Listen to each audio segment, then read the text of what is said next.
देखिए, निर्माण तो इसको नहीं कह सकते, ये तो जीर्णोद्धार है।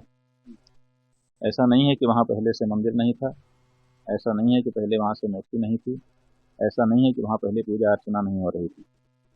वहाँ पहले से ही भगवान के मंदिर स्थापित है, पहले से ही वहाँ मूर्ति है जिसकी पूजा अर्चना नित्य हो रही है। तो वहाँ ऐसी कोई बात नहीं है कि कुछ नया निर्माण हो रहा है, जीर्णोद्धार हो रहा है।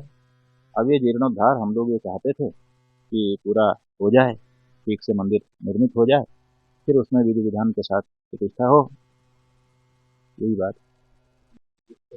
नहीं, सनातन धर्म के लिए क्या गिफ्ट है? सनातन धर्म की जीत ये है कि हमारी जगह को कब्जा कर लिया गया था विधर्मियों के द्वारा। वो जगह जिस समय हमने प्राप्त कर ली, उसी समय हमारी विजय हो गई।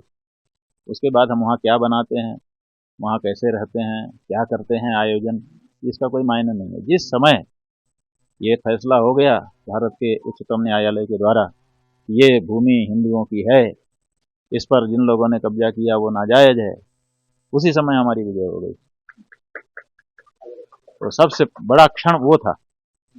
अब तो ठीक है, जब जब हम चाहेंगे जो बनाएंगे, जब हम चाहेंगे जो बिगाड़ेंगे, ये तो हमारे ऊपर है, हमारी जमीन है, अब हम उसमें जो चाहें करें, कर रहे हैं। कहाँ पर? देखिए, मंदिर अभी पूरा हुआ नहीं है और मंदिर पहले पूरा हो जाने दिया जाए। अभी निर्माण कार्य वहाँ पर चल रहा है।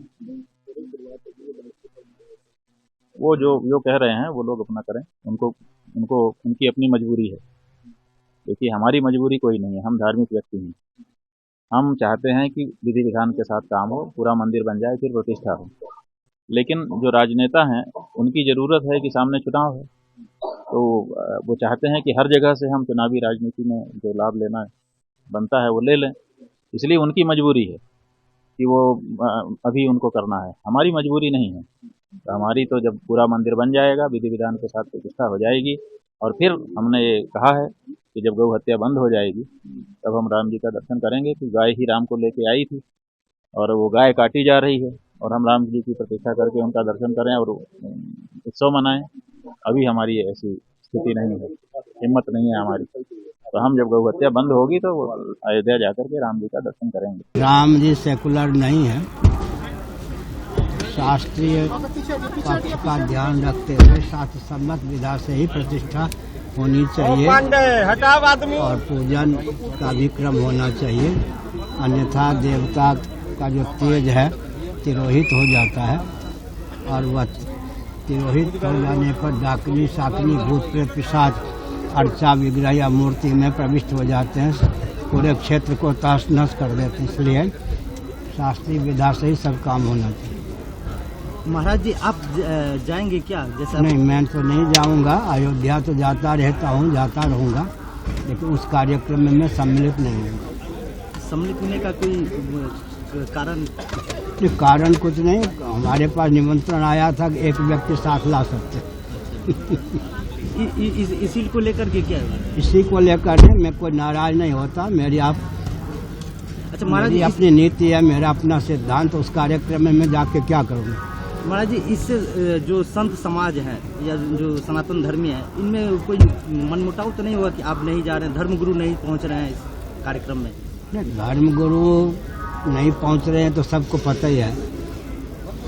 कार्यक्रम जो है भारत के प्रधानमंत्री जी गर्भगृह में होंगे, मूर्ति का स्पर्श करेंगे, प्रतिष्ठित करेंगे।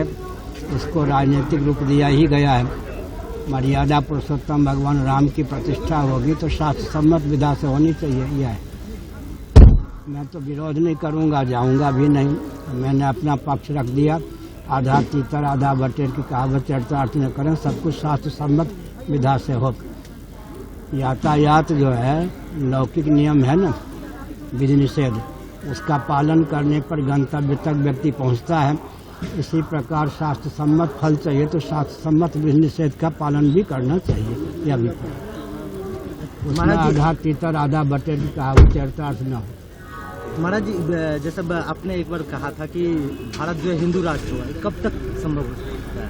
हिंदू राष्ट्र की ओर तो बहुत द्रुत गति से भारत चल ही रहा है। एशिया महाद्वीप भी हिंदू महाद्वीप होगा ही।